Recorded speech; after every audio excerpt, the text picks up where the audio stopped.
Hello and welcome back to the Nutrition Coaching and Life channel. My name is Lisa. I am the owner and operator of Nutrition Coaching and Life, and every now and then I love to jump on here to talk about the latest research when it comes to nutrition and fitness.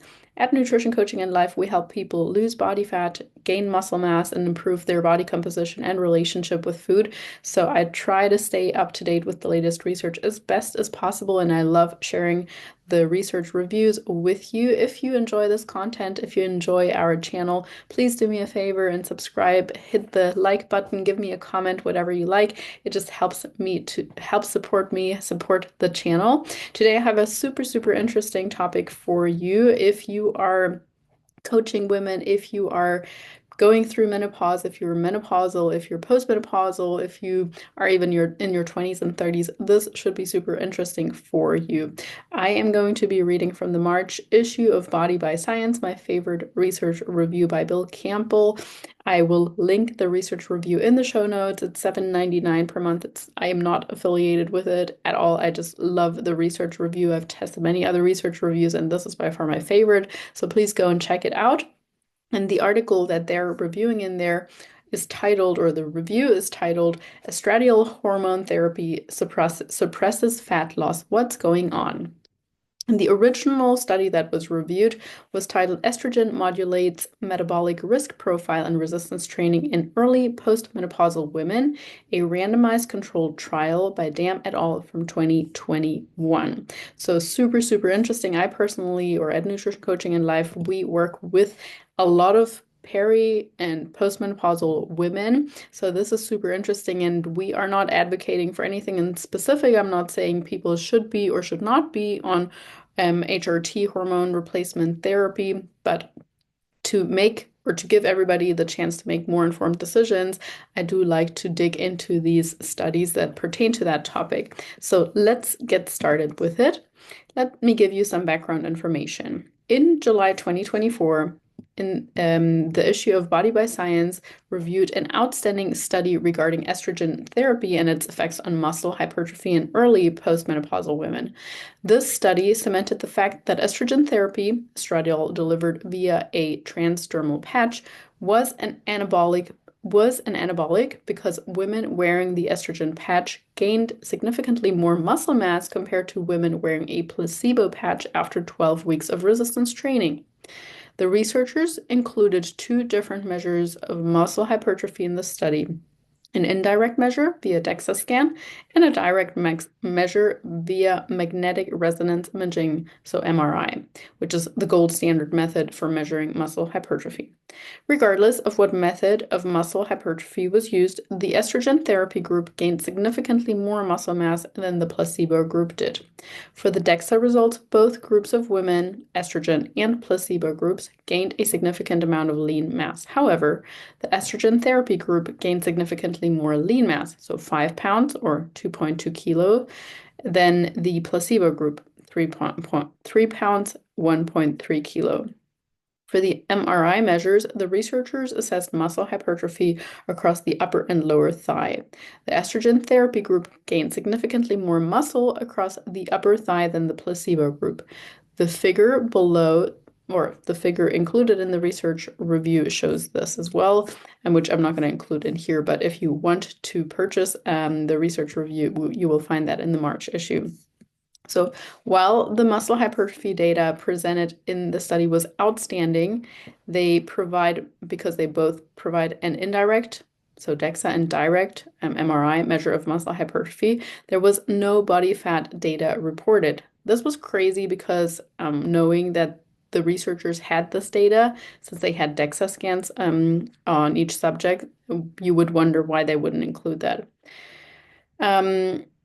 Back in that review, Bill Campbell wrote, I am not a fat loss researcher, so when I first started reading this study and learned that the researchers used a DEXA to measure body composition, he was excited to see if estrogen therapy had any impact on body fat levels compared to placebo condition. While the study was not a fat loss study, nonetheless, an exercise stimulus such as resistance exercise can induce fat loss. Bill kept reading and waiting to come to the part of the manuscript where body fat data was reported, and then he realized that it was not reported. He was quite devastated because what if estrogen therapy caused more fat loss than the placebo treatment? Wouldn't we want to know that? Of course we would. So the fat loss data was not included in this study because the authors decided to publish the data in a completely different journal 10 months later, and the fat loss data was somewhat buried in the study as there was no mention of fat loss in the study title, which was Estrogen modulates metabolic risk profile and resistance training in early postmenopausal women, a randomized controlled trial. Okay. So we have the fat loss data from the study now, and let's dig into it. Who was in this study? 31 healthy, untrained, early postmenopausal women completed the study. The average age, weight, and body fat percentage of the subjects was 54 years, 154 pounds or 70 kilos, and 37% of body fat. The inclusion criteria for the subjects included no menstruation for at least 6 months, last menstruation less than 5 years ago, minimum age of 40, and a level of follicle stimulating hormone, so FSH, of less than 30 IU per liter. There were also several exclusion criteria. The exclusion criteria are characteristics that prevent a person from participating in a research study. And in this study, the exclusion criteria were they should not be engaging in resistance training prior to the study. They should not be engaged in more than 2 hours of moderate to high intensity training per week in the last year. And they should not have been on hormone therapy within the previous 6 months. They should also not have had any joint, muscle, or metabolic diseases. They should not be smokers, and they should not have had any major weight changes over the last 6 months or have had a hysterectomy. So what did the researchers do? Again, it was a randomized, double-blind, placebo-controlled study, which means it was the highest quality of study that could have been conducted. Randomized means that the subjects were randomly assigned to wear either a transdermal estrogen patch, so the estradiol group, or an identical looking placebo patch called the placebo group that did not provide any estrogen to the body. Double-blinded means neither the subjects nor the researchers knew which subjects were wearing the active patch, the one providing estrogen, or the fake patch, the one not providing any hormone. The subjects wore their respective patches while engaging in a supervised resistance training program for 12 weeks. Now, how did the hormone administration work? The subjects were instructed to place the patches on the skin of the lower part of the abdominal region of the start of the study. The subjects were required to renew the patch twice a week. The estrogen patches released 100 micrograms 17B estradiol per 24 hours. The placebo and estrogen patches had a neutral, unlabeled appearance, so they were identical. The resistance training program consisted of 3 weekly training sessions of 12 consecutive weeks. The program comprised 3 upper body exercises, dumbbell triceps extensions, sit-ups, and back extensions, and 3 lower body exercises, the leg press, the leg extension, and the leg curl. The resistance training program was progressive, so the training volume and loads lifted increased over time, and all training sessions were supervised to ensure proper load and technique were used for each exercise. Now let's look at the nutrition details. The subjects were instructed to maintain their normal dietary habits during the 12-week study. Before and during the last week of the training intervention, all the subjects completed a 4-day dietary record on 3 consecutive weekdays and 1 weekend day. What physique-related outcome variables were measured? The researchers identified changes in muscle mass as the primary variable of interest. However, the muscle hypertrophy data was published in an earlier manuscript that was reviewed in that 2024 issue of Body by Science. This study represents the secondary outcome of body fat changes with estradiol or placebo therapy. The researchers measured total and visceral body fat via DEXA at the start of the study and then again at the end of the 12-week program. So again, just as a reminder, we don't want too much visceral fat. Visceral fat is the body fat around your abdominal organs, so the liver, stomach, intestines, etc., and is associated with poor health outcomes, for example, cardiometabolic risk factors, insulin insensitivity, pro-inflammatory cytokines, etc. In addition to body fat changes, the researchers also measured several metabolic health markers. The metabolic health markers they measured were a lipid panel markers, so triglycerides, total cholesterol, HDL cholesterol, LDL cholesterol, and they also measured carbohydrate metabolism markers, for example, fasting glucose, HbA1c, which measures the average blood glucose level over the past 2 to 3 months, and fasting insulin. According to the researchers, this was the first study in which the combined and independent effects of resistance training and transdermal estradiol therapy on metabolic health markers had been investigated. So, what were the results? Before we look at the results, let's ensure that the estradiol patch fulfilled its purpose and increased blood levels of estradiol. And yes, it did. The estradiol patch group experienced a significant increase in circulating estradiol concentrations, whereas no significant changes were observed in the placebo group. In the estrogen group, estradiol levels increased from 70 to about 320 p-mol per liter. So about of a 350% increase, while estradiol levels were relatively unchanged in the placebo group from 19 to 25. And we already know from a previous publication, again mentioned the review in 2024, that the women wearing the estradiol patch gained significantly more muscle mass than the women wearing the placebo patch. This study and the focus of the summary reported on what happened to the body fat levels. So let's look at the body fat levels.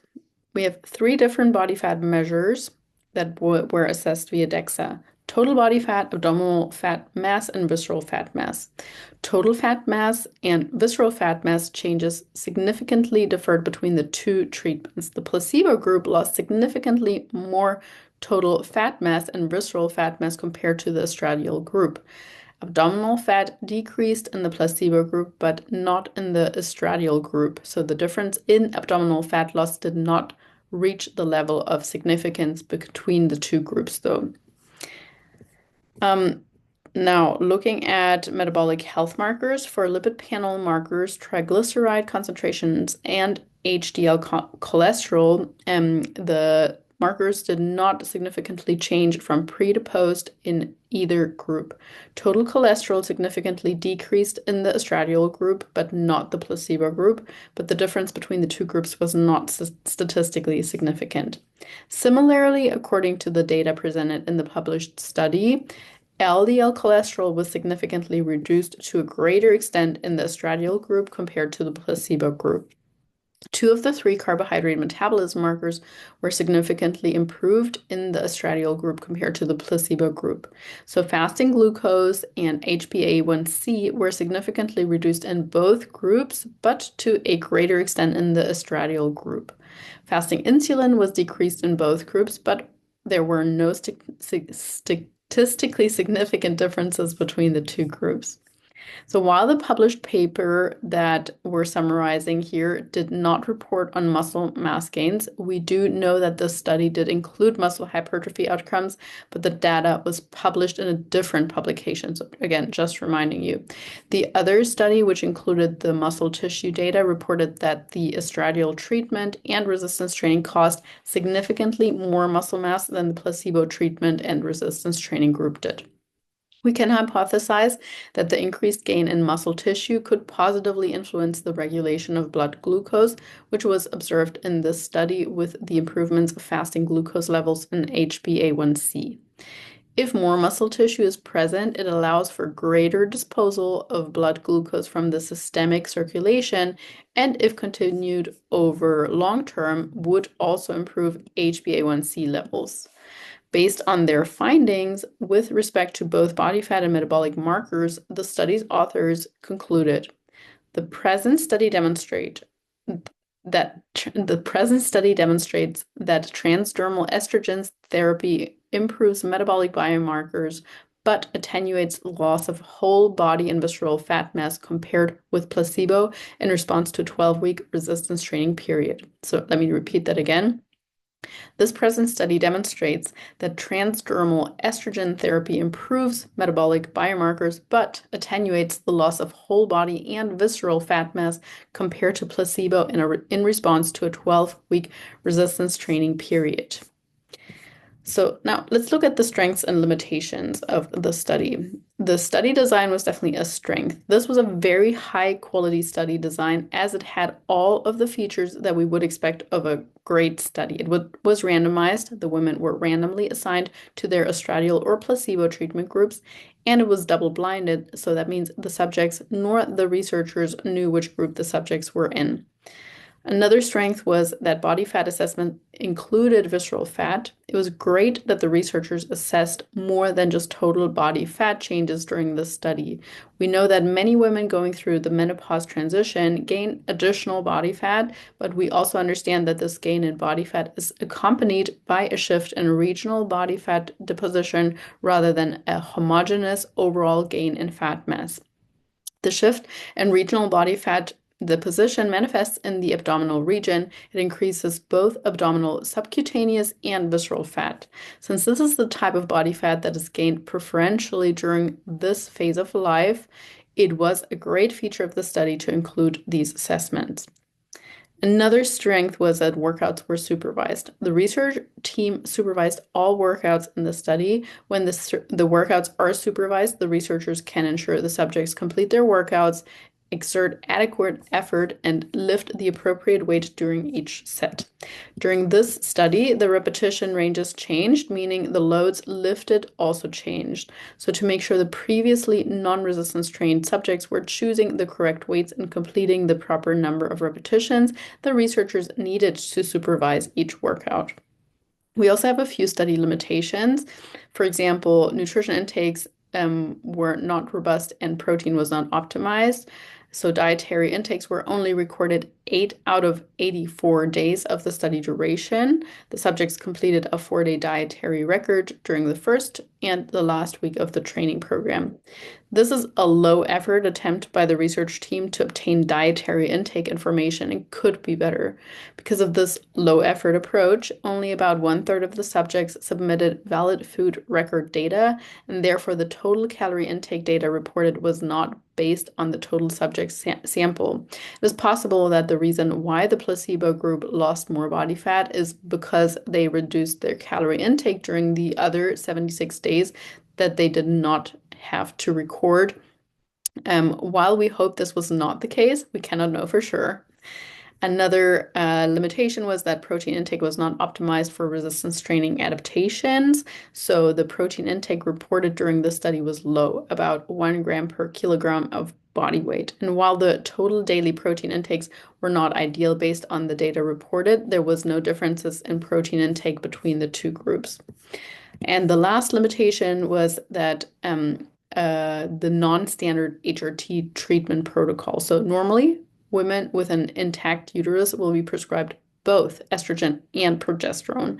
And the reason for this is that taking estrogen alone can increase the risk of uterine cancer in women who still have a uterus, and adding progesterone helps to counteract this risk by regulating the lining of the uterus, making combined hormone therapy the safer option.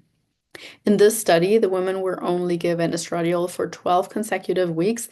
After the study was over, the women who received estradiol were offered a 10-day treatment with medroxyprogesterone, so a synthetic form of progesterone, and that mimics the effects of progesterone to reduce the risk of endometrial hyperplasia, so when the lining of the uterus grows abnormally thick. So now my question to you, what are your thoughts and experiences in working with active women who employ estrogen therapy? I, for one, have to say that I have made many, many positive experiences with that. And to my knowledge from everything I have been reading recently, attending conferences and speaking to some of the experts on my podcast, it seems quite unanimous that many experts at the moment recommend for women to at least consider it, to speak to an expert, because what they see is that most women feel better, perform better, and have better body composition outcomes on hormone replacement therapy. Um, the sooner basically they get on it rather than the later. Again, this is a very personal decision. Everyone has to know that for themselves, but this is what I have been hearing, reading, and seeing lately. I would love to hear your thoughts or experiences with your own clients. If you have any, please drop them in the comments or send me a message. Contact me on any of the other platforms linked here, for example, Instagram or our website or LinkedIn. And yeah, I hope you enjoyed this little excerpt out of Body by Science, the March issue of this year, which related back to the July issue of 2024. So I highly recommend reading both of these issues. Again, if you have any further or future topics or recommendations, please let me know. And I thank you for listening, for your patience, and hope this was valuable.